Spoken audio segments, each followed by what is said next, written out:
Olá, meus irmãos e minhas irmãs, vamos começar mais uma aula da nossa escola de discípulos. Vamos para a nossa terceira aula, na verdade é o segundo assunto, mas a terceira aula.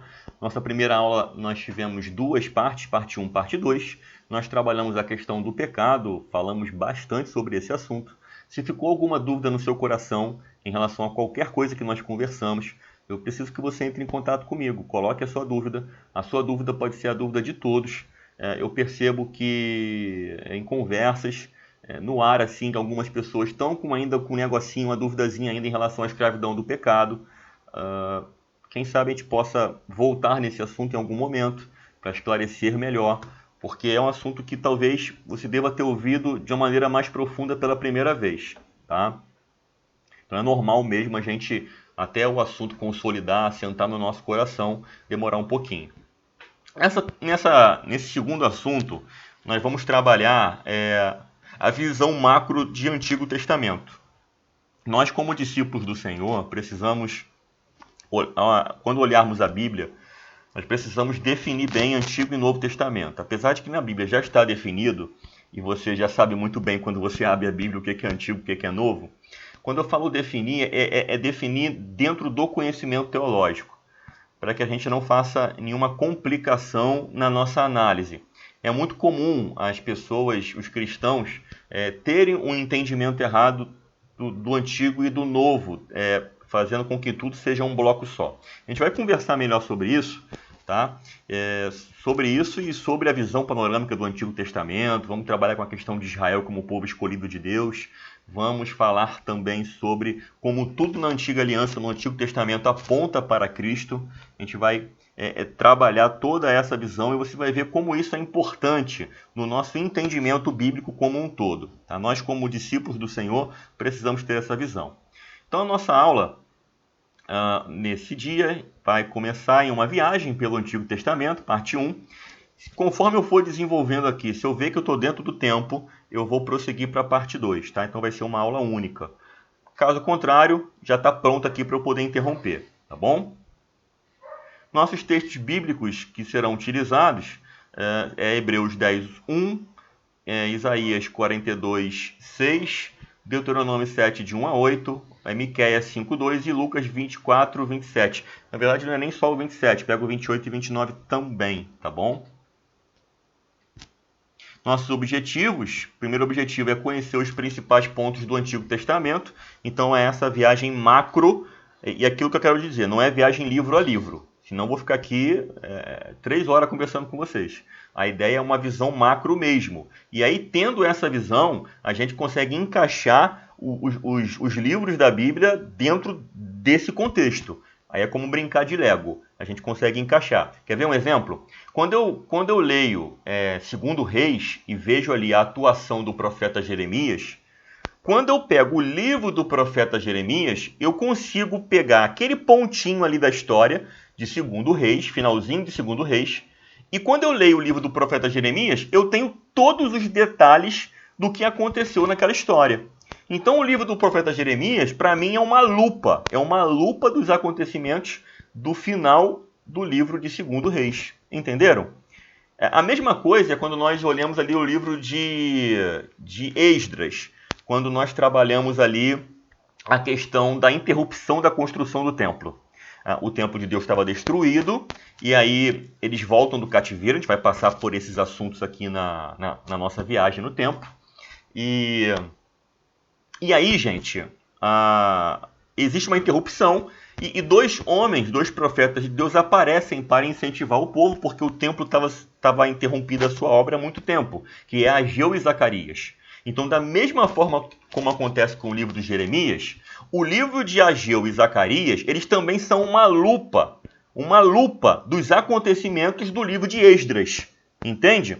Então você consegue ter os pormenores ali. Então, entendendo a história, entendendo o contexto, a gente, quando lê o livro do profeta, ou lê o livro ali de alguém que contou o acontecimento, como Neemias, por exemplo, copeiro do rei, a gente consegue encaixar esse livro dentro da história e entender a história como um todo e o que está acontecendo. Então, isso é muito importante, tá? E eu acabei não falando para vocês dessa foto aqui, vou até voltar, gente, que é essa foto aqui do filme De Volta para o Futuro, que é como nós vamos fazer uma viagem pelo Antigo Testamento, não sei se você reparou, né? É um filme que marcou a minha vida e quando eu fiz essa aula, eu falei, vamos fazer uma viagem no tempo, então nada mais nostálgico do que esse filme aqui. Valeu, pessoal? Mas isso foi só uma brincadeira. Voltando aqui para os nossos objetivos, nós passamos pelo primeiro objetivo, vamos para o segundo objetivo, que é entender a missão de Israel. Isso aqui também é muito confuso, tá? Muito confuso, porque parece que Deus está fazendo uma acepção de pessoas e escolher um povo para si. Então os crentes hoje eu percebo que tem uma dificuldade muito grande de entender a missão de Israel. E essa transição, Israel gentio, Israel igreja, como um todo. E o nosso último objetivo é entender que a antiga aliança aponta para Cristo. Então, todo o Antigo Testamento ele vai apontar para Cristo, tá bom? Cristo é o centro, gente. Toda a Bíblia, na verdade, aponta para Cristo. Eu fiz menção aqui de enfocar a antiga aliança, porque quando nós olhamos para a antiga aliança, nós olhamos para uma sombra. Quando olhamos para o Antigo Testamento, é como se nós estivéssemos vendo uma pessoa vindo no escuro, com o local meio iluminado. Então você vê a sombra daquela pessoa chegando, você sabe que está vindo alguém, sabe que é uma pessoa que está andando, que está vindo, mas você não consegue definir quem é, saber, roupa, nada. Você só vê a sombra. Mas quando a pessoa chega, aí sim, aquilo que era sombra acaba se revelando. Assim, é assim que eu quero que você olhe a partir de agora para o Antigo Testamento. Quando nós olhamos o tabernáculo, quando nós olhamos o Templo de Salomão, quando nós olhamos a guarda do sábado, quando nós olhamos até a questão do próprio dízimo, quando nós olhamos mais o quê? Adão, Jesus. Então, é tudo figura daquilo de excelente que viria. Então, quando olhamos para o Antigo Testamento, olhamos tudo borrado. Mas quando aquilo que é excelente vem e se manifesta, aí nós enxergamos com perfeição qual era a vontade de Deus. Por isso que a todo momento, no Novo Testamento, você vai ver, isso aqui aconteceu como o profeta anunciou, isso aqui aconteceu como o profeta disse, isso aqui foi como aconteceu lá. Então, tudo que está acontecendo na Antiga Aliança, por mais que os judeus fizessem, não entendessem nem o porquê estavam fazendo, tinha um propósito no futuro. E esse propósito aponta para Cristo e sua missão, tá bom? Introdução. A Bíblia não é um imenso bloco de tijolo. Antigo e Novo Testamento não são uma coisa só. Precisamos entender que tudo o que está escrito na Antiga Aliança é sombra daquilo que viria. Então é aquilo que eu acabei de falar para você. Tem pessoas que quando vão olhar para a Bíblia, vão tentar ali estudar a Bíblia, elas vão olhar com um olhar como se tudo fosse uma coisa só. E não é, gente. Muito cuidado com isso. Nós estamos vivendo hoje na nova aliança. Não é à toa que quando nós participamos da ceia, o Senhor fala, é o cálice da nova aliança no meu sangue. Nós vivemos uma nova aliança. As pessoas que estão anterior a Jesus, elas vivem na época da lei de Moisés. Tá? Então, o Antigo Testamento, basicamente, ali após o Sinai, inicia-se ali o período da lei, onde, como nós estudamos, de Adão até o Sinai havia pecado no mundo, o pecado não poderia ser imputado porque não havia lei. A partir do momento que a lei veio, apareceu o transgressor. E aí, tendo o transgressor, enfim, o pecado foi revelado. E aí, esse período da lei, ele foi do Sinai até Cristo. Então, essas pessoas, elas viveram um outro momento com Deus. Elas viveram a sombra. Então, nós temos que ter muito cuidado ao pregar no Antigo Testamento, muito cuidado ao falar do Antigo Testamento, a trazer alguma doutrina, algum ensinamento do Antigo Testamento, porque essa doutrina, esse ensinamento pode esbarrar com coisas que já foram atualizadas na graça. Tá? Então, é muito importante essa questão. Por exemplo, circuncisão. O apóstolo Paulo viveu um problema muito sério em relação à circuncisão, que é o corte do prepúcio, feito no órgão genital masculino, que era feito ao 8º dia do bebê. Quando o bebê nascia, ao 8º dia ele era feita a circuncisão. A circuncisão foi instituída em Gênesis capítulo 15, com Abraão, onde era um sinal, um pacto de Deus com o seu povo. Só que isso era uma sombra de algo mais excelente que viria. Quando Jesus veio, a circuncisão ela não se fez mais necessário. Por quê? Porque nós temos o Espírito Santo dentro de nós. A lei de Deus foi escrita em nosso coração. A circuncisão agora não é mais no órgão genital masculino, é no nosso coração, feita pelo Espírito. Então o apóstolo Paulo ele teve muita dificuldade em relação a isso, porque quando o evangelho chegou aos gentios, chegou ao povo da Grécia, por exemplo, os judeus tinham dificuldade, porque eles se achavam povo escolhido de Deus, que tinham aliança com Deus, um pacto com Deus, e como o Espírito Santo está vindo sobre pessoas que não são circuncidadas, que não têm a aliança com Deus. Então, o apóstolo Paulo teve que trazer vários textos explicando isso aí, para mostrar que a circuncisão ou a não circuncisão não significavam nada. O que era necessário era que nós fôssemos circuncidados no nosso coração, tá bom? Então, gente, para nós passarmos adiante, não vamos olhar para a Bíblia como um imenso bloco de tijolo. Antigo Testamento, aquele povo ali teve o seu momento com Deus, tem a sua história, tem os seus porquês. A gente vai trabalhar muito isso nessa aula, desses porquês ali no Antigo Testamento. E a nova aliança, onde nós estamos vivendo, nós já temos aquilo que era sombra revelado. Então, espero que isso tenha ficado muito claro. Estou repetindo aqui. E se porventura você ainda não tenha compreendido essa transição, no decorrer da aula você vai conseguir entender melhor.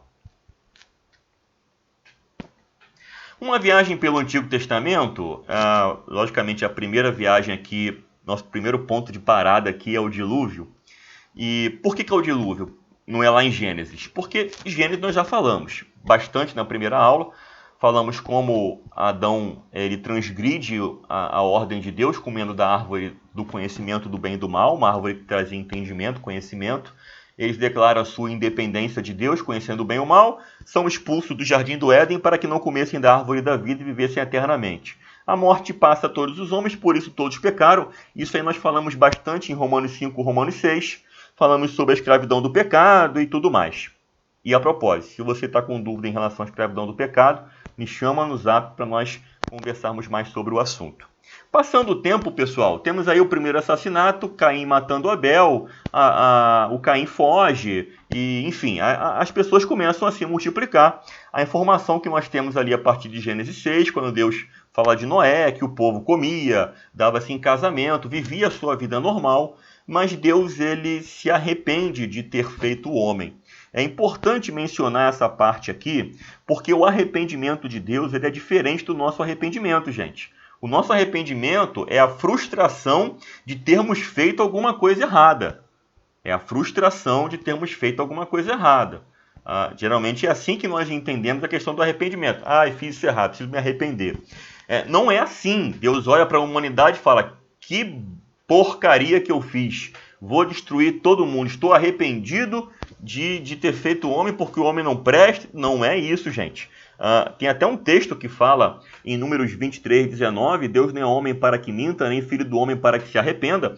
Esse texto é muito utilizado pelas pessoas para entrar em contraponto com esse de Gênesis, quando Deus olha para a humanidade e diz que está arrependido. Só que, gente, o arrependimento de Deus não é assim. O arrependimento de Deus é uma mudança de direção. A palavra arrependimento lá no grego é metanoia, é mudança de direção. Na verdade, Deus está mudando a direção devido à questão do pecado que se espalhou pela humanidade de uma maneira tão intensa. E eu posso te dizer, gente, Deus não foi surpreendido com isso, não. Deus sabia que isso iria acontecer, tá? E esse arrependimento de Deus é uma mudança de direção para uma intervenção de Deus na humanidade, para que fosse feito aí a questão do dilúvio e fosse resetado o sistema. Basicamente foi isso. Deus desligou tudo e começou de novo. Tá? Então foi necessário que isso viesse a acontecer. Não vamos entrar no mérito aqui mais profundo em relação à onisciência de Deus, tal. Enfim, gente, são mistérios que nós não vamos conseguir compreender a fundo, tá bom? Mas que fique bem claro que o arrependimento de Deus em relação à raça humana ali não é na nossa ótica assim, que porcaria que eu fiz, vou destruir todo mundo aí. Não é bem assim, tá bom? Então vamos lá. E a mesma coisa, tem um arrependimento, tem a ira também. A nossa ira também é diferente da ira de Deus. Temos textos na Bíblia que diz que Deus se ira. E a nossa ira ela é diferente. Tá? Então a gente tem que ter muito cuidado em relação a isso. Porque Deus manifesta, gente, atributos pessoais, tá? Então, a gente tem a probabilidade de, às vezes, fazer várias interpretações erradas, porque quando nós vamos falar de Deus, nós falamos da nossa própria ótica, tá? Da nossa própria ira, ou do nosso próprio arrependimento, e aí nós fazemos interpretações equivocadas, tá bom? Então, pessoal, chegando aqui no dilúvio, Deus ele faz um reset mesmo, reinicia tudo. Ele olha para uma família, e era Noé. Noé era homem justo e bom, ele andava com Deus, diz a palavra. E Deus ele manda ele construir uma arca em terra. E essa arca, basicamente, gente, simboliza a nossa salvação em Cristo Jesus. Isso aí é uma sombra que o próprio Jesus mencionou. O próprio Jesus mencionou a questão do dilúvio. E naquela época os homens casavam, davam-se em casamento, e quando Noé entrou na arca, a porta se fechou e não teve mais tempo. Assim será a volta de Jesus, não vai dar mais tempo. E essa arca realmente simboliza a salvação que Deus nos oferece em Cristo Jesus. Precisamos estar em Jesus, precisamos estar dentro da arca, amém? Então o dilúvio, como sombra daquilo que viria, ele já prefigura a nossa salvação em Cristo Jesus. Então já começamos com uma passagem da Bíblia que já aponta para Cristo, já aponta para o futuro. Você conhece a história, Noé tem 3 filhos, Sem, Cã e Jafé. É a partir desses 3 filhos que a raça humana se prolifera. Os hebreus, eles são da linhagem de Sem, por isso que todo mundo que vem de Sem é chamado de semita. Então, quando nós olhamos para o povo hebreu é semita. Os judeus são semitas. Quem é contra os judeus são antissemitas. Então, é importante a gente entender isso. Nós temos o Cã, que é aquele que o Canaã lá, o Cã e Canaã, que o Cã lá viu o pai Noé pelado, Noé se embriaga após o dilúvio. Ele se embriaga do vinho e, enfim, tem uma condenação ali que não vamos entrar nisso. Mas o Cã, ele gerou os cananeus, que é o povo que morava na terra de Canaã. A gente vai falar sobre Canaã aqui na nossa aula, mas eles vieram de Cã, tá? Os fenícios, que é um povo mercante que era muito voltado para a navegação, tem uma ligação com o povo grego, esse povo. E esse povo fenício, há uma suspeita que eles vieram também de Sem. São semitas, mas há uma discussão muito grande. Há alguns estudos que vão dizer que eles são cananeus também, vieram de Cã, tá bom?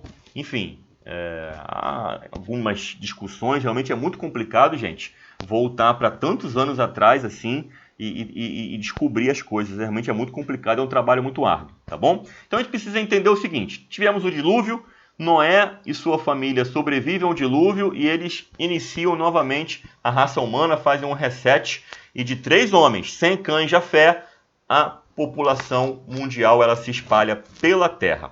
Importante mencionar que nesse momento só existia uma língua, tá bom? E aí nós entramos no tal da Babel.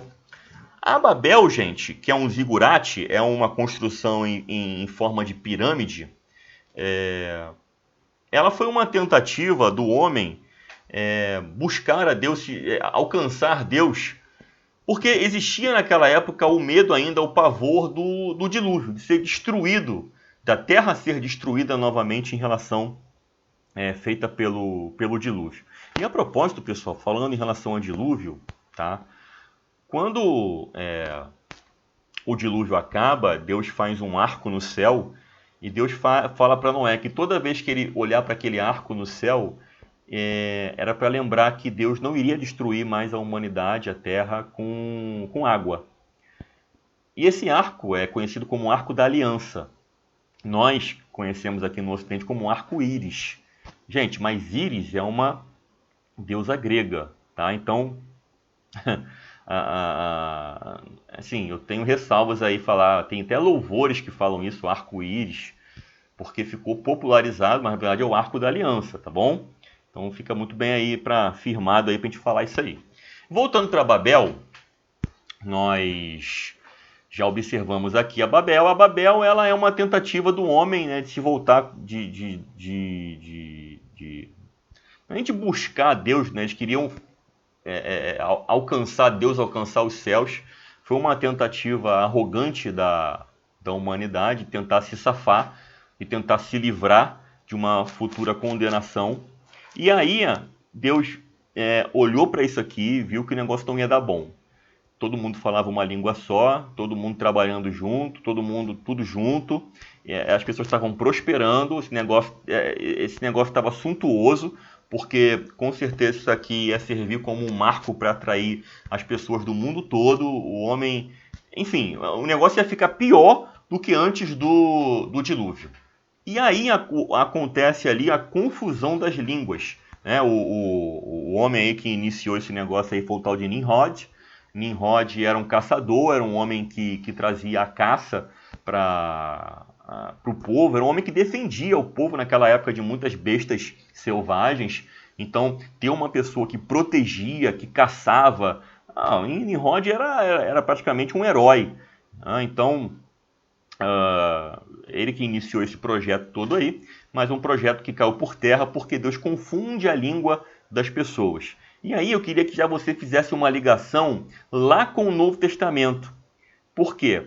Porque Babel, a língua é confundida, mas em Atos capítulo 1, capítulo 2, acontece o derramamento do Espírito Santo e as pessoas começam a falar em outras línguas, que eram as línguas dos povos que estavam naquela região. E você vê ali que acontece o inverso da Babel. As pessoas ficam encantadas. Nossa, esses homens estão falando a nossa língua. E eles ficam encantados. Na Babel acontece a confusão. Em Atos 2, Deus novamente faz com que as pessoas voltem a falar a mesma língua. É legal esse contraponto entre Babel e Atos, tá bom? E aí, pessoal, a humanidade ela se espalha. Não teve como mais continuar o processo aqui da Babel. E aí, em Gênesis 12, a humanidade se espalhando, fazendo cidades e tudo mais. Em Gênesis 12, nós começamos a ver a história de Abraão. Então a Bíblia ela não vai falar mais, né, dessas questões que nós estávamos trabalhando, e ela vai focar agora na vida de Abraão. Então, basicamente, é de Abraão, Isaac, Jacó, e aí já é da formação, realmente, do povo de Israel, que passa a ter esse nome aí após aí a questão de Jacó, quando Jacó muda o nome, a gente vai chegar em Jacó ainda. Mas eu quero que você entenda aí um pouquinho da vida de Abraão. Abraão ele tem uma família totalmente idólatra e ele é chamado para poder servir ao Senhor. Ele ouve o Senhor mandando sair da sua parentela, sair da sua terra e ir para uma terra que o Senhor iria mostrar para ele. Tá? Vamos ler aqui um pouquinho. Eu vou pegar aqui na Bíblia. Eu tenho aqui a Bíblia Strong. Vamos pegar aqui Gênesis. Vamos lá em cima.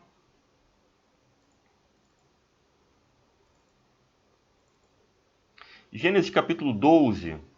Diz: Ora, o Senhor disse a Abraão: Sai da tua terra e da tua parentela, da casa do teu pai, para a terra que eu te mostrarei. Far-te-ei uma grande nação, e abençoar-te-ei, e engrandecerei o teu nome. Tu serás uma bênção, e abençoarei os que te abençoarem, e amaldiçoarei os que te amaldiçoarem, e te serão benditas todas as famílias da terra. E assim partiu Abraão, como o Senhor lhe tinha dito, e foi com ele, e Ló foi com ele. E era Abraão da idade de 75 anos, quando saiu de Harã. E tomou Abraão a Sarai, sua mulher, e a Ló, filho de seu irmão, toda a sua fazenda que haviam adquirido, e as almas que lhes acrescentaram em Harã, e saíram para ir à terra de Canaã, e vieram à terra de Canaã. Então, Deus começa a história do seu povo, né, da criação do seu povo escolhido, ali em Gênesis 12 com Abraão, com essa chamada que ele faz. Abraão sai de Harã, leva a sua meia-irmã com ele, a Sara, ou Sarai, né? Sarai, sua mulher, Ló, o seu sobrinho, filho de seu irmão, toda a sua fazenda, enfim, Abraão tinha posses, tá? E eles vão para a terra de Canaã. A terra de Canaã é onde hoje Israel está estabelecido, nos dias de hoje, e aquela região é palco de muitos conflitos, tá bom? Porque ali é conhecido como crescente fértil. Então você vai ouvir ali terra de Canaã, crescente fértil, terra prometida, tudo basicamente aponta para o mesmo local. É um local que realmente emana leite e mel, um local que você consegue produzir alimentação e tudo mais, é uma terra fértil e realmente era uma terra muito disputada, ok? E aí Abraão sai, gente, vai para Canaã, tá? Vai para Canaã. E aí, gente, nessa peregrinação de Abraão, ele fica ali mais ou menos 24 anos, né, aguardando a promessa de ter um filho. Você sabe que no meio do caminho tem a questão ali de Agar, quando é uma concubina de Abraão que entra na história e através de Agar nasce Ismael. Ismael dá origem a todo esse povo islâmico que nós conhecemos hoje, os árabes. Tá? Então, realmente, existe uma briga hoje muito, muito forte em relação a Isaac e Ismael, de quem que é o primogênito, porque, na verdade, Isaac, que é esse aqui, é o filho da promessa. Todavia, Ismael nasceu primeiro porque foi uma precipitação, porque Sarai estava com essa questão aí dessa demora, eles já eram avançados em idade, e acabou vindo que Ismael na frente. Então, gente, eu quero que você entenda que tudo começa com Abraão. Eles chegaram até Canaã. Tem uma passagem em Gênesis que vai dizer a Abraão o seguinte: Abraão, vocês daqui a 4 gerações, vocês vão voltar para essa terra, mas ainda não encheu ainda a taça, né, a medida da taça dos amorreus. Então, o que acontece? Naquela região ali existia um povo pagão que não servia a Deus. O pecado desse povo estava subindo as narinas de Deus, mas ainda Deus deu tempo ainda para que esse povo, de certa forma, parasse a sua vida. Você vê como é que são as coisas, né? Deus poderia levar Abraão diretamente para Canaã ali, se estabelecer, enfim, mas não tinha nem como, né? Porque era só Abraão, apesar de Abraão já ter muita gente com ele. Até tem uma passagem que Abraão entra numa batalha contra vários reis e vence essa batalha, até para poder resgatar o seu sobrinho Ló. Então, enfim, mas Deus poderia ter trabalhado com Abraão já direto em Canaã, mas você vê que o cuidado de Deus em relação a permitir que as coisas aconteçam no tempo certo, tá? E aí, pessoal, logo após Abraão nós temos Isaac, Isaac e Rebeca, na verdade. Isaac e Rebeca, depois nós temos Jacó com Raquel e Lia. E aí, através de Jacó, nós vamos ter aqui a questão das 12 tribos de Israel, que são os 12 filhos de Jacó. Jacó tem 12 filhos, Isaac tem apenas 2, que é o Esaú e o próprio Jacó, tá? E aí, gente, você vê que tem uma briga ali entre Esaú e Jacó. Esaú era um caçador e tudo mais, Jacó era um homem já mais voltado à cozinha. Mas aquilo, Deus amou a Jacó. E é difícil entender às vezes essa passagem, porque é complicado, porque você vê que no decorrer da história, gente, Deus ele bota a mão. Não é sempre que Deus intervém, mas você vê que algumas passagens bíblicas, você vê Deus intervindo de maneira soberana. Tá? Soberana mesmo, mudando o curso da história. Isso você vê claramente na vida do apóstolo Paulo, você vê claramente isso na questão do Egito, onde a gente vai entrar aqui com o faraó. A própria questão aqui na vida de Isaac, dos seus filhos.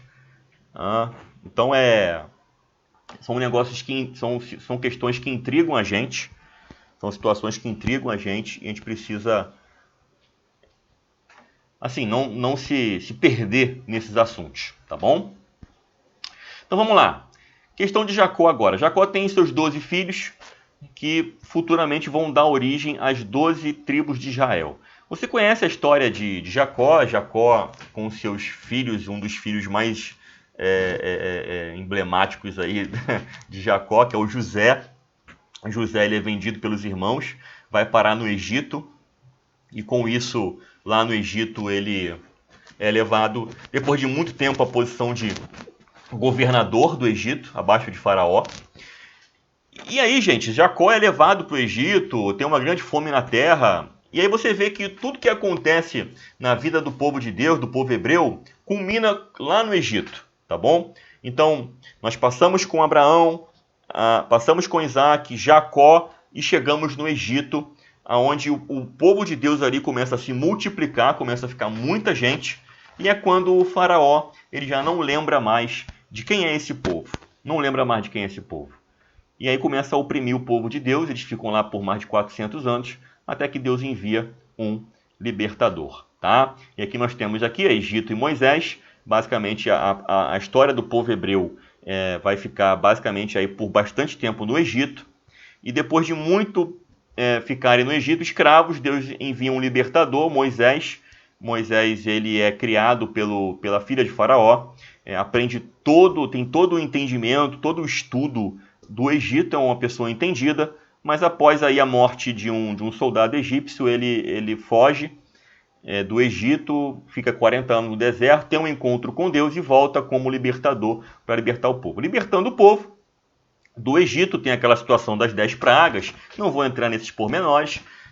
O povo de Deus é liberto do Egito com mão forte, com muita prosperidade, com muita riqueza, e eles vão para o deserto, até quando tem essa imagem aqui, quando o povo faraó ele tem um coração que ele parece que tem uma chave, né? Deus vai trabalhando com o faraó, amolecendo o coração, endurecendo o coração de faraó. Faraó vem em perseguição do povo de Deus, e é quando o Mar Vermelho se abre e tudo mais, e o exército de Faraó todo sucumbe no Mar Vermelho. Tá bom? Essa passagem você conhece, mas é apenas essa visão panorâmica para entendermos que, começando em Abraão, agora nós já temos um povo com um grande número, uma multidão de pessoas, milhões de pessoas, rumo ao deserto, rumo a uma terra prometida. Tá bom? Rumo ao deserto, né? Rumo ao deserto para chegar na terra prometida.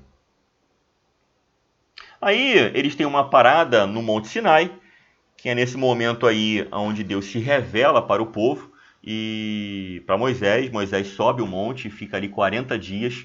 Nesse episódio nós vemos aí a questão da construção do bezerro de ouro. Moisés se demora a descer do monte.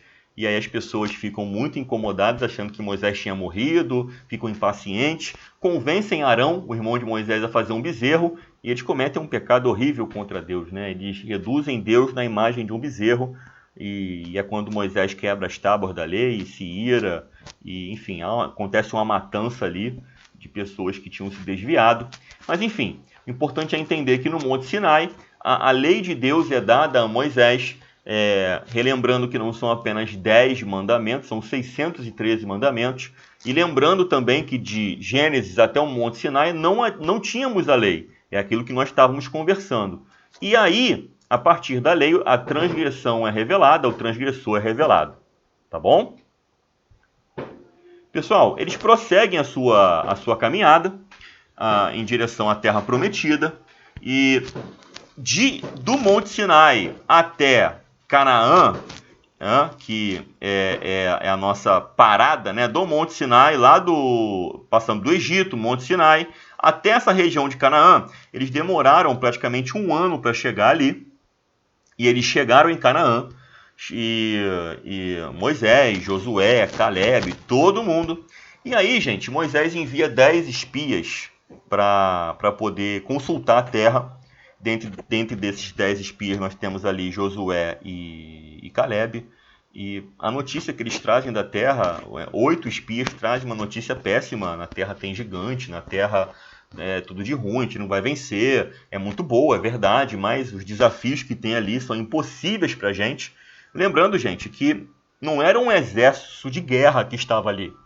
Ali nós tínhamos trabalhadores da terra, gente. Nós tínhamos escravos que estavam no Egito, pessoas que trabalhavam com cultivo, trabalhavam com animais. O povo não era um exército de batalha. Então isso deixou o povo temeroso, eles tinham que confiar em Deus, que Deus ia dar a vitória a eles. Josué e Caleb manifestaram essa confiança, mas não foi suficiente. Eles eles não conseguem entrar na terra de Canaã, Deus faz com que eles fiquem peregrinando no deserto por 40 anos. E o que acontece ali? Todos aqueles que eram incrédulos, na verdade todo mundo, né? Todo mundo falece. Na verdade só permanece ali o Moisés, o Josué e o Calebe. Na verdade todos morrem e nasce uma nova geração de pessoas que nascem no deserto 40 anos depois. E de todos aqueles que estiveram na terra prometida ali, naquele primeiro momento, Josué e Calebe que entram na terra. Os demais morrem. Nem Moisés entra, porque Moisés morre antes de entrar na terra de Canaã. Tá bom? Temos esse período de 40 anos no deserto. Algumas pessoas falam que esse período de 40 anos simboliza a nossa peregrinação rumo à nossa salvação. É um momento onde nós estamos caminhando em direção à Terra Prometida. Nossa Terra Prometida é a Nova Jerusalém. Então existe um contraponto feito por alguns teólogos. Lembra que eu falei que o que acontece na Antiga Aliança é sombra daquilo que viria? Então você vê toda essa história de peregrinação do povo de Deus recebendo a lei e chegando até Canaã. Nós percebemos que tudo isso tem similaridade com a nossa peregrinação espiritual, até um dia estarmos com o Senhor, até o dia onde nosso corpo corruptível se revestirá de incorruptibilidade. Aí, gente, chegando na Terra Prometida, temos a questão de Moisés. Moisés não entra na Terra Prometida, tem aquela questão lá que ele bate na pedra, e Deus fala que pelo fato de ele ter batido na pedra, ter ferido a pedra, e há um estudo teológico bem profundo em relação a isso, porque o povo de Deus clamava por água, Moisés acaba se irritando, em vez de fazer de um jeito, faz do outro, bate fere a rocha.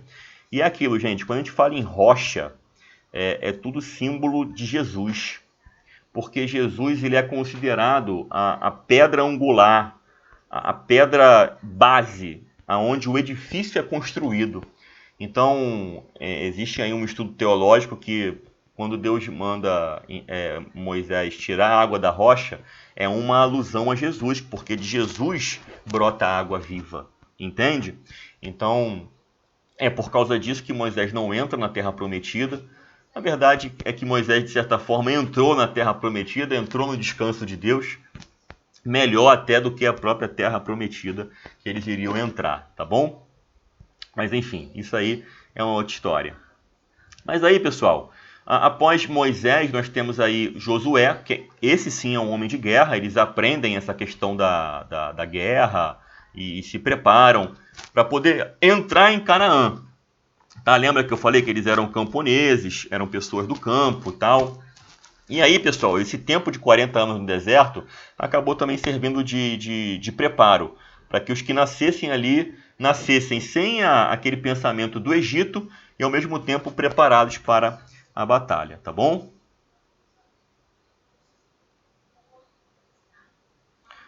Deixa eu falar um pouquinho mais de Josué. Vou voltar aqui. E é aquilo, gente, a primeira cidade que eles entram em Canaã para destruir é Jericó. Você conhece bem essa passagem. Jericó era conhecida como uma muralha imensa. Ali nós temos Raabe lá dentro. Raabe acolhe os espias, que são pessoas que entraram na cidade para investigar como é que a cidade estava protegida.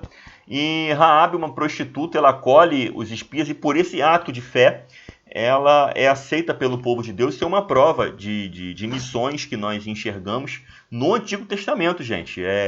Apesar de Israel ser o povo escolhido de Deus, mas não era um povo fechado. Todo aquele estrangeiro que quisesse se voltar, se quisesse se juntar aos hebreus, era bem aceito, desde que se adequasse às regras da circuncisão e de toda a lei de Moisés, tá bom? Então é muito importante dizer isso. O povo de Israel, apesar de ser escolhido, não era um povo fechado.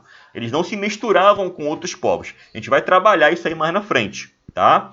Mas não era um povo blindado em que impedia as pessoas de se achegar. Um bom exemplo disso é Raabe. E interessante, tá? A linha sucessória de Jesus, a genealogia de Jesus, passa por Raabe. Olha que negócio impressionante, tá bom? Então, gente, Josué começa com Jericó e aí vai de cidade em cidade, A ordem de Deus, e aí voltando um pouquinho aqui para Canaã, eu vou pegar aqui a imagem de Canaã. A ordem de Deus era que Josué destruísse todos de Canaã. Por quê? Porque aqui habitava um povo pagão. E o que acontece com Josué? Ele não consegue destruir todo mundo. E aí, gente, pessoas que não serviam a Deus, que não conheciam a lei, que tinham práticas pagãs. Quando a gente fala pagão, a palavra pagão, ela vem de aldeão. O aldeão, ele tinha aquelas práticas em relação à colheita, ao plantio. Ele fazia aquela fezinha nas suas divindades, para que a terra, para que viesse a chover, para que o plantio viesse a dar certo. Daí vem a palavra paganismo, tá bom? Então, existiam povos pagãos aqui, que com certeza a preocupação de Deus era que o povo de Deus se desse em casamento com essas pessoas. Não é à toa que no final do livro de Josué, você vê Josué tomando uma decisão. Josué fala, gente, eu e minha casa serviremos ao Senhor, não sei o que vocês vão fazer. Eu e minha casa serviremos ao Senhor. Então, era uma preocupação de Deus de que Israel, de certa forma, se corrompesse aqui em Canaã. Por isso é que Deus disse que era para destruir todo mundo, mas isso não acontece. Alguns povos até se acabam são espertos em relação a enganar ali Josué e fazer uma aliança. Josué tem algumas atitudes precipitadas e, enfim, a missão é cumprida, mas não 100%, tá bom?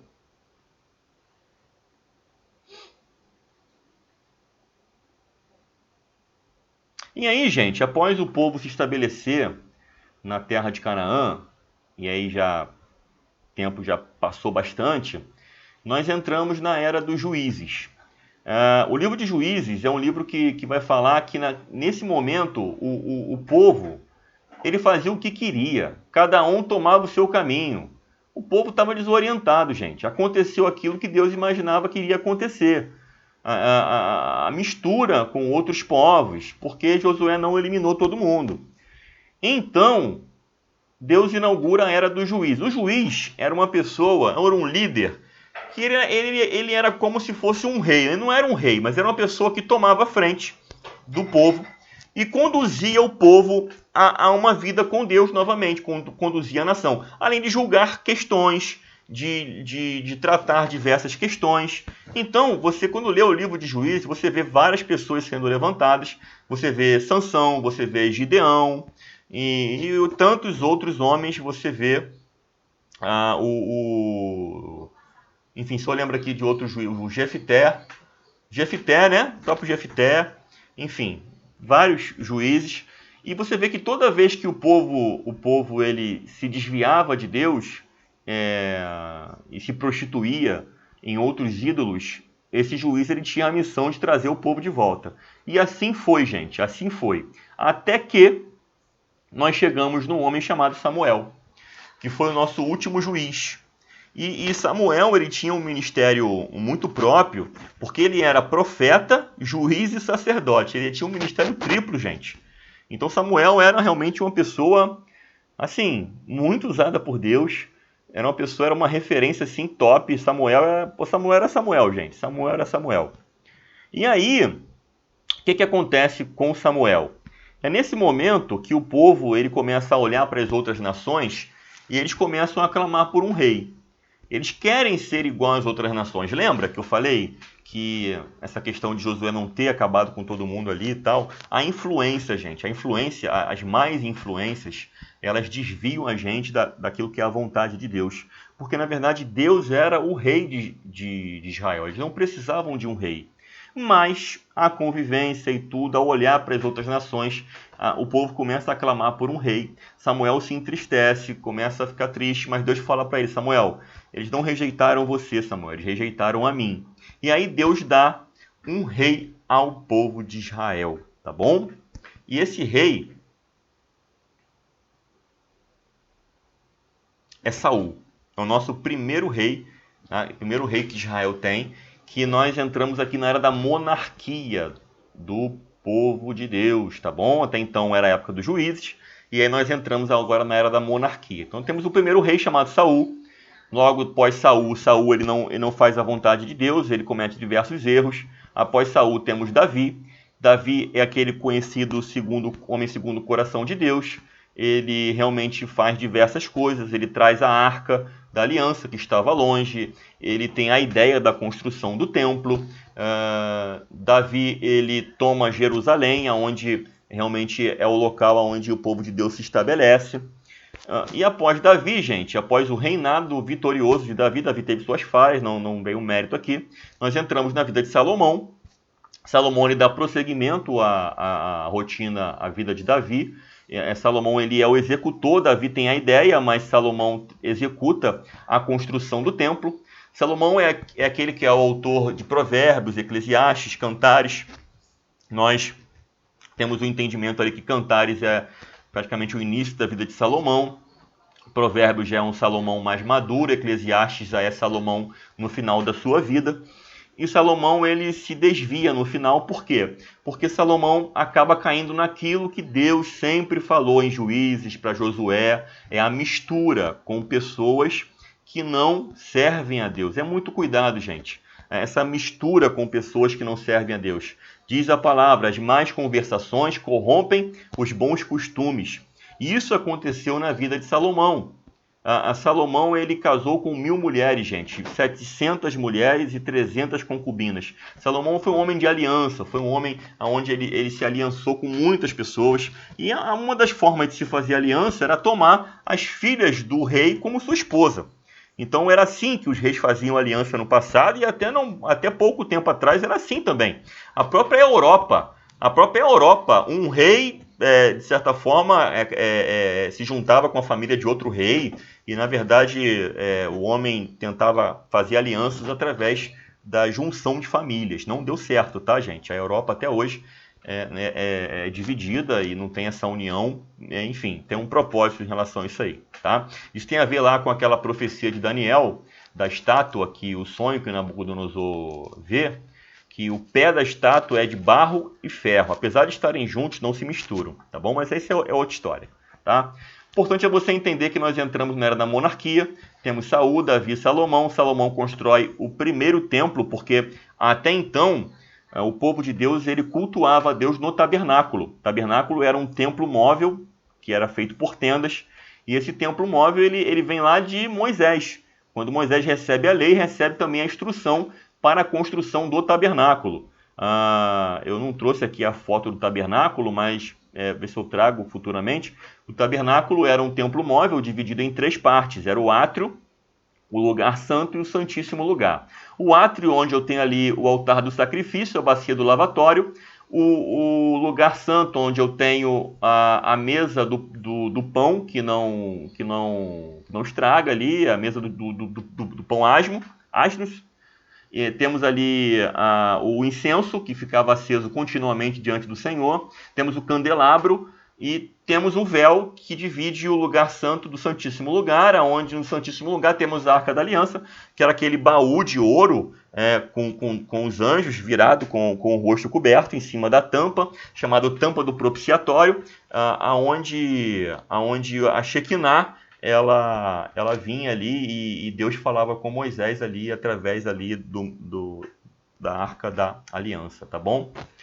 Enfim, acabei entrando em outros assuntos, mas para você entender que esse tabernáculo, Salomão tem a ideia, não, Davi tem a ideia e Salomão acaba construindo o templo de Deus, tá? Um templo maravilhoso. Quando nós lemos 2 Crônicas 7,14, vamos dar uma lidinha aqui rapidinho. 2 Crônicas 7,14, vamos lá. 2 Crônicas, ou é primeiro? Vou saber agora.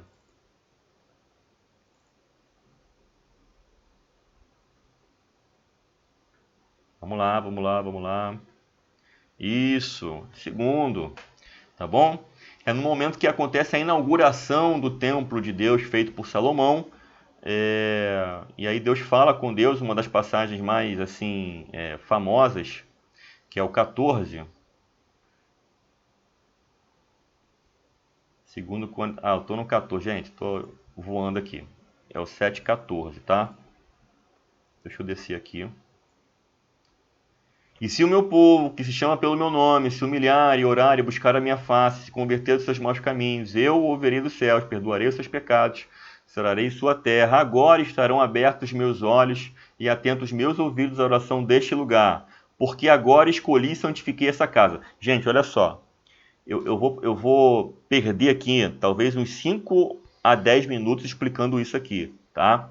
Porque esse versículo ele é muito usado por vários cristãos para atribuir à igreja hoje que nós congregamos a fazer uma comparação idêntica do Templo de Salomão com a nossa igreja.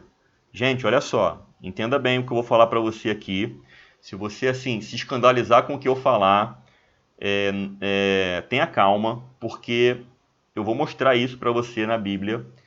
A nossa igreja e qualquer outra igreja, ela não é o Templo de Salomão, tá bom? Quando eu falo não é o Templo de Salomão, você vai dizer assim, sim, pastor, eu sei que não é o Templo de Salomão. Salomão é minha igreja. Sim, mas a nossa igreja não tem esse viés aqui de estarão abertos meus olhos e atentos meus ouvidos à oração deste lugar.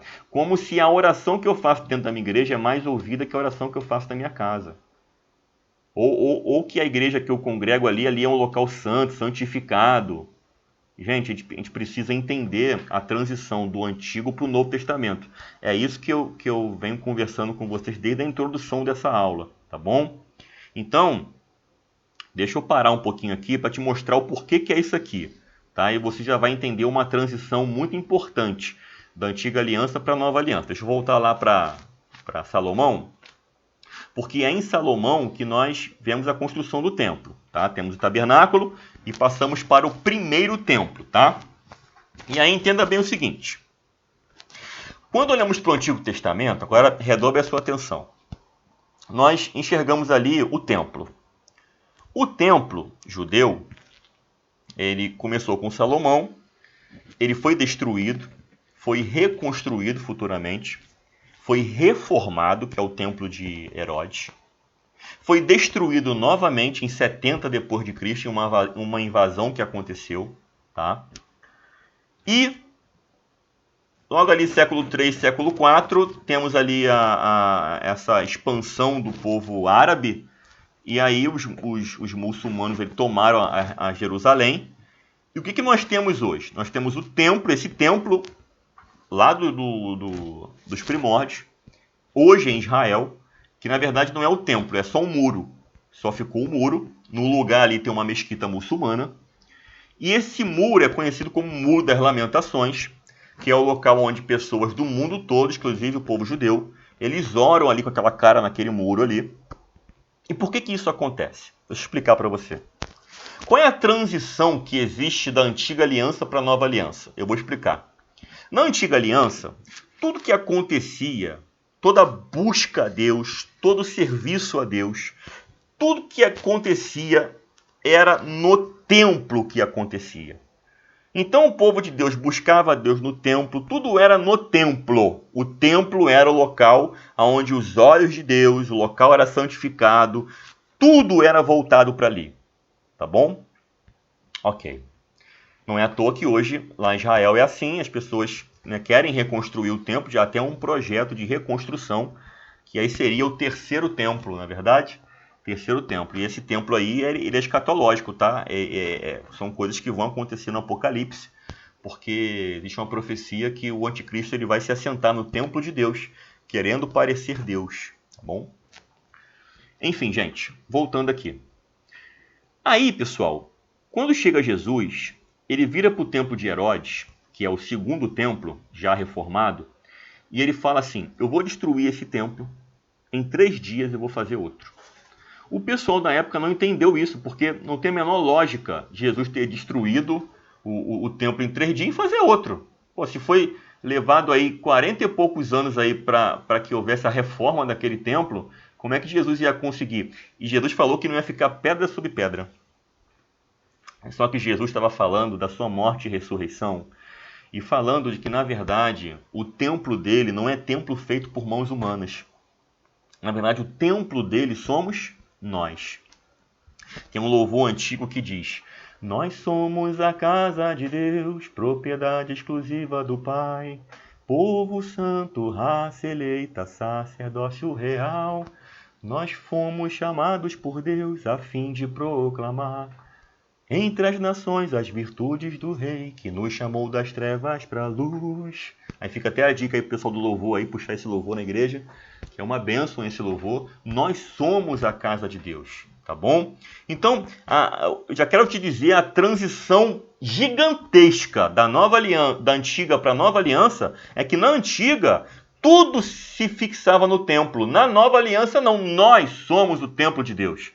Quando nós nos reunimos na igreja hoje, não é porque a igreja que você vai, ela é santa, santificada, especial, separada. Nada disso, gente. É um lugar apenas físico, aonde nós, que somos santificados pelo Senhor, que somos o seu templo, nos reunimos. A igreja física, na verdade, ela é a reunião da igreja do Senhor, porque nós hoje somos o templo de Deus. Quando a mulher samaritana, em João 4, perguntou para Jesus, olha, eu aprendi que o local certo de adorar é no Monte Gerizim. Vocês, judeus, falam que o local certo é em Jerusalém, mas eu aprendi que é lá no Monte Gerizim. Monte Gerizim era um monte, e a gente vai chegar nessa questão do Monte Gerizim, que foi futuramente, e aí algo futuro aqui a Salomão, que acontece a divisão do reino. A gente vai chegar lá, tá? E aí o local de adoração foi dividido, né? O povo de Deus ficou em Jerusalém e uma parte ficou no Monte Gerizim. Todavia, Jesus falou para essa mulher, não é nem em Jerusalém e nem no Monte Gerizim. O Pai procura os que adoram em espírito e em verdade. Tá bom? Então, gente, eu quero que você entenda essa diferença. E muitas pessoas, quando utilizam aqui de 2 Crônicas 7,14, eles utilizam aplicando na igreja em que congrega. E isso é um erro teológico. Por quê? Porque esse texto está falando do templo de Salomão, não é da sua igreja. Por que não é da sua igreja? Porque na nova aliança não existe a centralização da igreja. Na verdade, essa questão de igreja como templo nem existia no início da era cristã. Isso foi acontecer a partir do século 3 e 4, quando um imperador romano chamado Constantino abraçou a fé cristã e veio com esse negócio aí de templo novamente, porque o povo de Deus se reunia nas casas e tudo mais. Então, essa centralização novamente em templos, como era na época dos judeus, isso aconteceu no século 3 da era cristã. Tá bom? Então a gente precisa ter muito cuidado para não judaizar, olha só o que eu vou falar, não judaizar a nossa fé. Por isso, gente, que é muito preocupante a gente ler o Antigo Testamento com uma ótica errada, achando que tudo é um bloco só, achando que tudo que está escrito na Bíblia é para mim. Essa passagem aqui é para o povo judeu, que estava inaugurando o templo, o primeiro templo, tá? Se eu quero aplicar essa passagem para a minha vida, eu tenho que saber fazer a transposição para a nova aliança. Tá? A gente vai falar um pouquinho mais na frente, na carta aos 2 Coríntios, capítulo 5, quando o apóstolo Paulo fala que nós é que somos o templo de Deus, tá bom? Nós somos o tabernáculo vivo de Deus. Mas vamos lá. Monarquia, Saul, Davi, Salomão. O que acontece com Salomão, gente? Salomão se desvia, lembra que eu falei? 1000 mulheres, tudo mais, Salomão se perde. A gente não sabe qual é o fim de Salomão, há muitas especulações em relação a isso, mas no final ele se desvia. O reino é dividido, 10 tribos desse reino é passado para o empregado de Salomão, chamado Jeroboão, e 2 tribos, que no caso é Judá e Benjamim, ficam com o filho de Salomão, chamado Roboão, por amor à casa de Davi. Deus é muito claro em dizer isso, tá bom?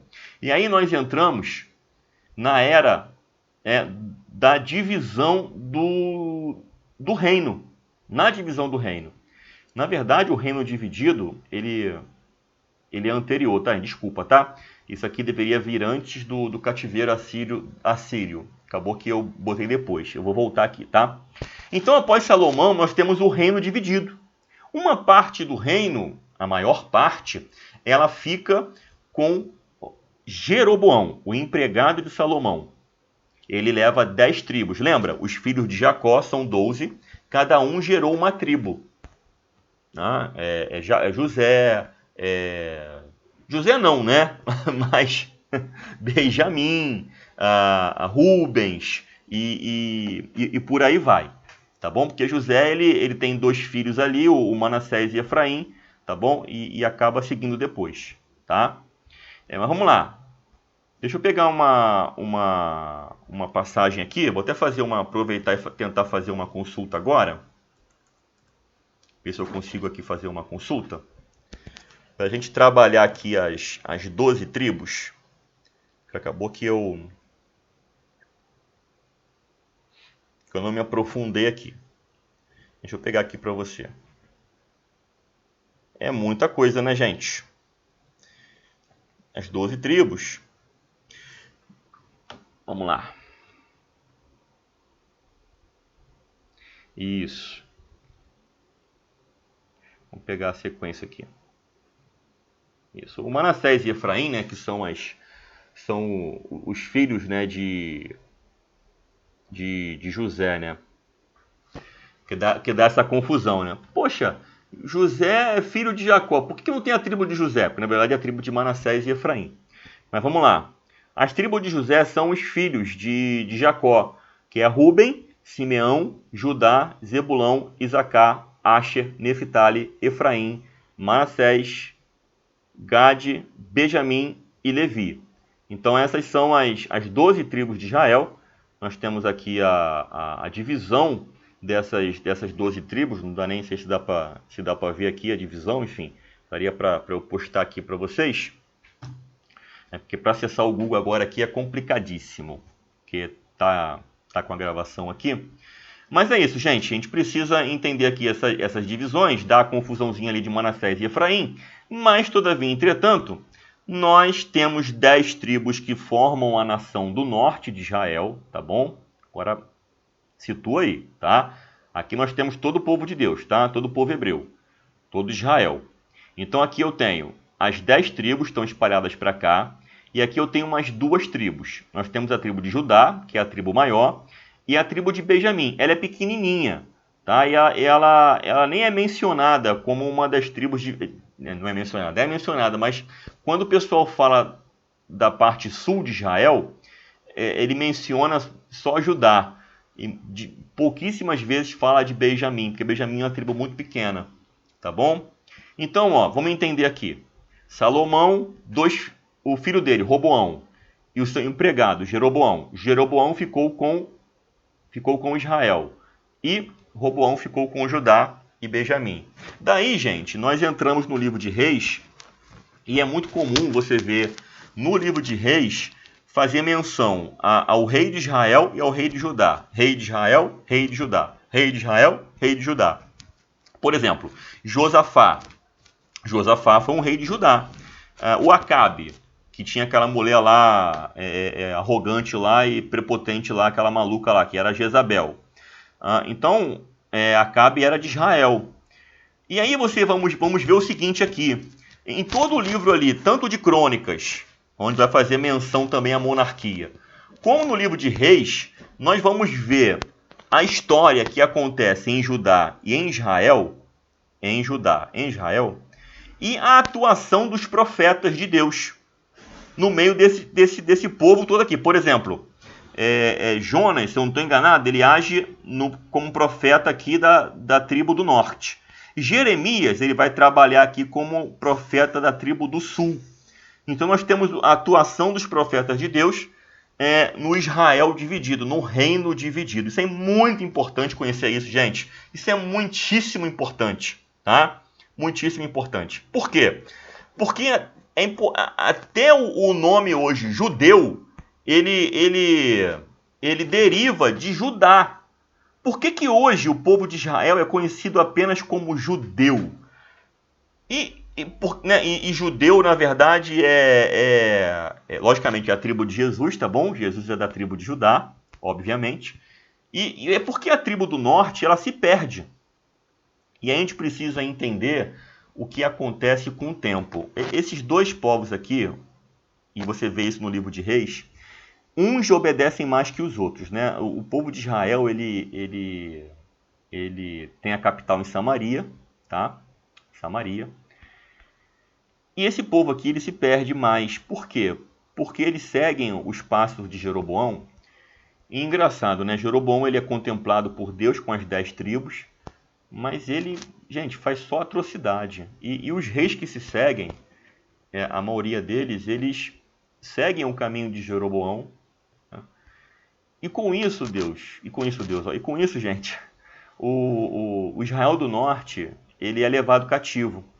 Lembra que eu falei do Monte Gerizim e de Jerusalém? Então, foi nesse momento aqui que teve a divisão que aconteceu aqui a divisão da adoração também.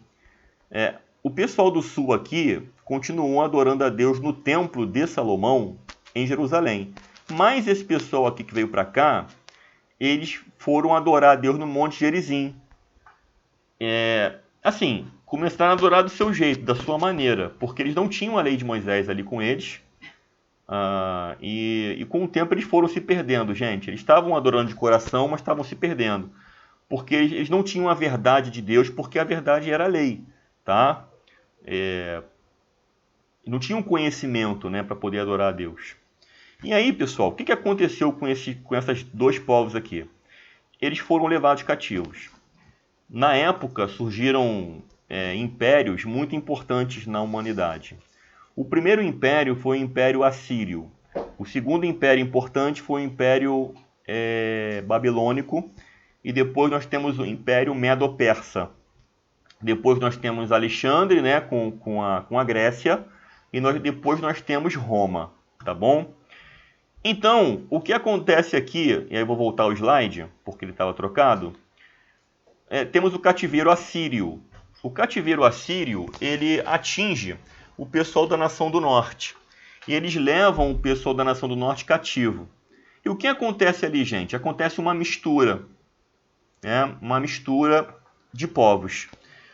A Nação do Norte se mistura com os povos que o prenderam.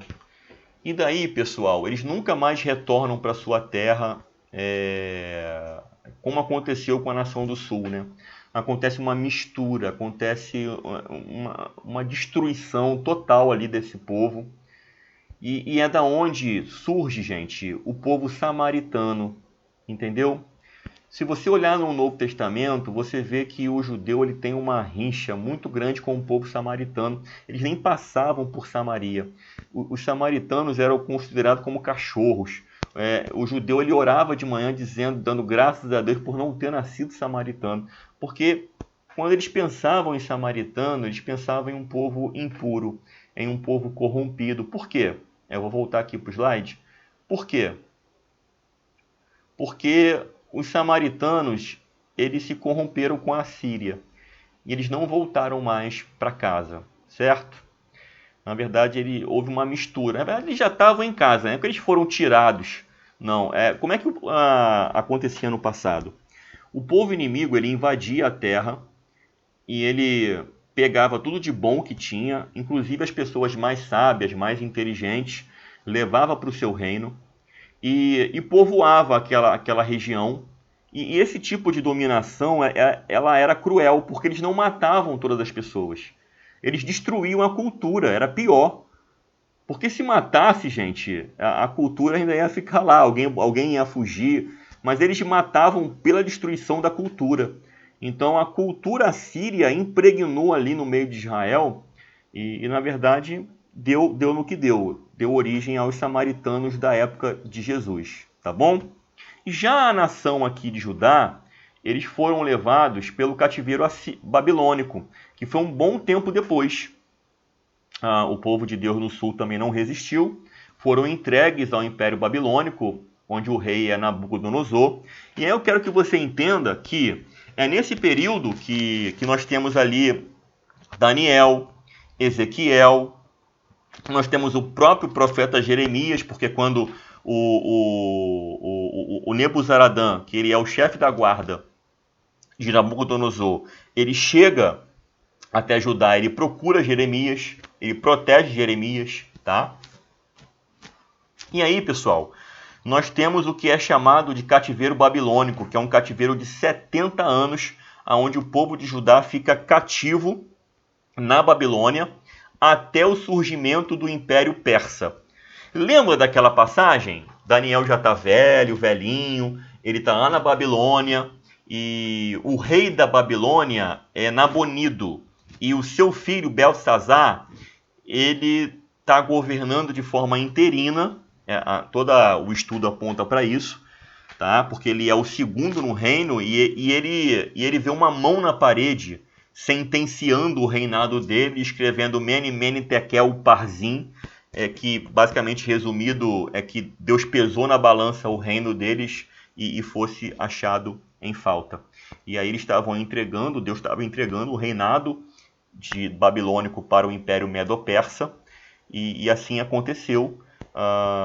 Através do Império Medo-Persa, através do reinado de Ciro, o Grande, né? Ciro, eles voltam para sua terra natal, que é Judá.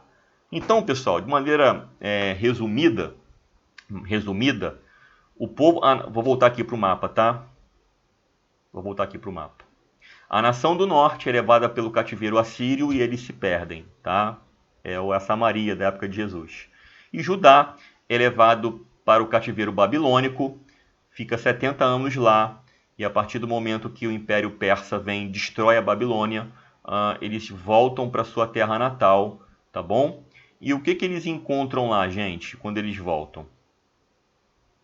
Eles encontram um templo totalmente destruído. Porque quando a Babilônia chegou, a Babilônia pegou os utensílios da casa de Deus e o templo foi totalmente destruído, tá, gente? E aí, quando eles voltam, 70 anos depois, eles fazem uma viagem de volta com duas pessoas muito importantes, Zorobabel e Esdras. São duas pessoas que retornam com as pessoas da Babilônia para Judá. Quando eles chegam lá, eles encontram um povo totalmente arrasado, todavia o templo arrasado também, e eles iniciam a reconstrução do templo, porque é uma coisa que eles começam a fazer. Só que chega um momento que nessa reconstrução do templo eles se desanimam e aí começam a se preocupar com a própria vida, com a sua própria casa, até o momento que duas pessoas são levantadas, que é chamado Ageu e Zacarias. Eles são levantados para poder exortar o povo a dizer o seguinte: não vamos ficar preocupados com as nossas casas, e Deus está sem uma casa. E aí eles retomam a construção do templo, o templo é construído, e aí temos aquela passagem que diz que a glória da segunda casa será maior do que a primeira, muito usada em pregação, muito usada em muitas coisas, festividades. Mas, na verdade, esse versículo que diz a glória da segunda casa será maior do que a primeira, é porque quando o segundo templo foi restaurado, foi construído novamente, chamado de segundo templo, ele estava muito aquém do primeiro templo, a beleza do primeiro templo. E aí as pessoas mais velhas que tinham visto como era o primeiro templo, ou se lembravam de como era, eles ficaram tristes, porque viram que, apesar de ter sido construído novamente, ainda estava muito aquém. Mas os mais jovens estavam alegres. E aí que veio esse versículo, onde diz que a glória da segunda casa seria maior do que a primeira, tá bom? Em relação ao segundo templo, tá? Mas uma coisa precisava ser construída. Eles tinham o templo construído, e aí precisavam reconstruir também os muros da cidade. Os muros da cidade estavam caídos. E uma cidade naquela época sem muros era uma cidade desprotegida. Então, já no Império Medo-Persa, um homem chamado Neemias, copeiro do rei, ele se levanta e o rei começa a perceber a tristeza dele. Ele está triste porque não pode ajudar os seus irmãos. O rei lhe concede que ele vá até para ajudar os seus irmãos. E Neemias traz muito material, traz muita coisa, muita ajuda, e ele lidera o povo na reconstrução dos muros. Os samaritanos tentam impedir essa reconstrução, mandando cartas para o rei, dizendo que o povo de Israel é um povo perigoso, é um povo isso, é um povo aquilo.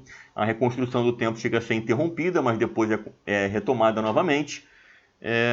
E aí, gente, o templo é construído, o muro é construído, e o povo de Deus vai caminhando até chegar a era de Jesus. Tem outros acontecimentos que surgem pelo caminho, como a revolta dos Macabeus, que não está na nossa Bíblia, é um livro apócrifo ou um livro deuterocanônico. Não é nem apócrifo, tá? Podemos dizer que é um livro que é um deuterocanônico, tá fora do cânon bíblico, tá bom? Mas são acontecimentos que tem essa revolta dos Macabeus, que acontece muito próxima da época de Jesus, da onde nascem os fariseus, que é uma seita judaica, onde Jesus trata com eles a todo momento a nova aliança ali, os fariseus, saduceus, zelotes, essênios, enfim, gente. E aí, vamos fazer um resumão básico aqui, depois de 1h15 minutos de aula. Ainda tem muita aula ainda, tá, gente? Para a gente trabalhar, a gente só fez um panorama aqui do Novo Testamento. Vamos fazer um resumão? Rápido aqui, rapidinho, em 2 minutos, ver se eu consigo. Começamos no dilúvio. Do dilúvio ali temos o reinício de tudo ali com Noé e sua família. Passamos por Babel, onde ocorre a confusão da língua. Passamos por Abraão, Isaque e Jacó. Jacó originando 12 filhos, 12 tribos. O povo de Deus foi parar no Egito devido à fome, e José sendo seu governador. Deus levanta Moisés. Moisés é o libertador do povo de Deus que tira o povo do Egito. Povo do Egito, Monte Sinai, lei de Moisés. Lei de Moisés, Canaã, espias, 10 espias. 2 dão boas notícias, 8 dão notícias ruins. O povo peregrina no deserto, todos morrem, exceto Moisés, Josué e Caleb.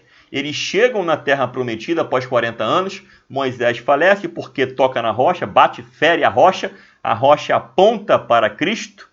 E aí tem toda uma figura daquele que haveria de vir, tá? Tem todo um simbolismo, tá bom? E aí Josué e Caleb entram na terra prometida. Josué é homem de guerra. A terra prometida que é Canaã, crescente e fértil. Povo que origina de Cã. O povo hebreu originando de Sem, são os semitas. E aí Canaã não é conquistada completamente, fica uma parte. Essa parte atrapalha. O povo de Deus entra na era dos juízes. Entrando na era dos juízes, nós temos onde o povo queria fazer o que queria. Deus levanta vários homens, Jefté, Gideão, Sansão, o último juiz Samuel, com ministério triplo. O povo de Deus quer ter um rei, assim como as outras nações. Aí nós temos Saul, Davi, Salomão. Salomão, temos a construção do templo e a divisão do reino. A divisão do reino através de Jeroboão, empregado de Salomão, que pega 10 tribos, e Roboão, que pega 2 tribos, Benjamim e Judá. Nós temos a divisão dos reinos até a ida para o cativeiro. Cativeiro assírio, onde nós temos Israel, capital Samaria, e temos o cativeiro babilônico, onde nós temos Judá e Jerusalém. Cativeiro assírio, se perdem. Cativeiro babilônico, onde nós temos Ezequiel e Daniel, onde o povo, depois de 70 anos, retorna. Retorna com quem? Com Esdras e Zorobabel. Zorobabel na primeira vinda, Esdras na segunda vinda. Nós temos a reconstrução do templo, onde a glória da segunda casa será maior do que a primeira. Temos a interrupção dessa construção, que foi reincentivada a ser retomada por Ageu e Zacarias. Temos a reconstrução do muro através de Neemias. E após isso, nós temos a sequência da história, dos pormenores, até a chegada da revolta dos Macabeus lá e a era de Jesus, onde nós já estamos com o Império Romano. Lembrando que, após o Império Medo-Persa, temos o Império Grego, com Alexandre. O Império de Alexandre se divide por 4 reis, 4 imperadores ali, 4 homens. E desses 4 homens eles caem, vem o Império Romano. O Império Romano é o império da época de Jesus, nesse momento. Judá, Jerusalém, os judeus são cativos do Império Romano quando Jesus se faz carne e vem habitar entre nós. Amém? Gente, esse foi o panorama do Antigo Testamento de uma maneira muito simples. São muitos livros, são muitas histórias, são muitos acontecimentos, mas é muito importante nós entendermos essa visão geral do Novo Testamento, tá bom? Na próxima aula, nós vamos trabalhar a parte 2, que basicamente, gente, Opa, deixa eu voltar aqui. A parte 2, vou voltar para os objetivos para conversar com você. Tá, aqui é a próxima, que é a parte 2 que não dá mais tempo. 1h19, eu vou interromper por aqui. Vamos trabalhar com a missão de Israel, tá? O Israel como povo escolhido, e entender a missão de Israel em ser o portador do Messias, tá bom? É muito importante a gente entender isso. E nós vamos entender aí a antiga aliança, ela aponta para Cristo. Vamos ver 3 situações muito importantes que mostram como a antiga aliança, como ela é construída, ela aponta para aquilo que é mais excelente, tá bom? Deus abençoe a sua vida, tá? Deus abençoe a sua casa grandemente. Se você, porventura, tem alguma dúvida, ficou com alguma dúvida dessa aula, tá? Se você viu que eu falei alguma coisa errada, talvez que você discordou, pode falar comigo, tá bom? Não tenho nenhum problema aqui em corrigir alguma coisa que esteja errada. Realmente a história é muito grande, né? São muitos detalhes, são muitas questões, tá bom? E o importante é que você saia com o entendimento perfeito da aula, tá bom? Deus abençoe sua vida, espero que você esteja gostando da aula e eu acho que vai ser legal se você talvez nunca teve esse entendimento. Essa aula agora vai clarear a sua visão de Antigo Testamento. Quando você lê as passagens bíblicas, você vai conseguir se situar. Vou ver se futuramente, para complementar essa aula, eu faço uma outra aula, aí sim, já pegando os livros da Bíblia e identificando eles no decorrer da história.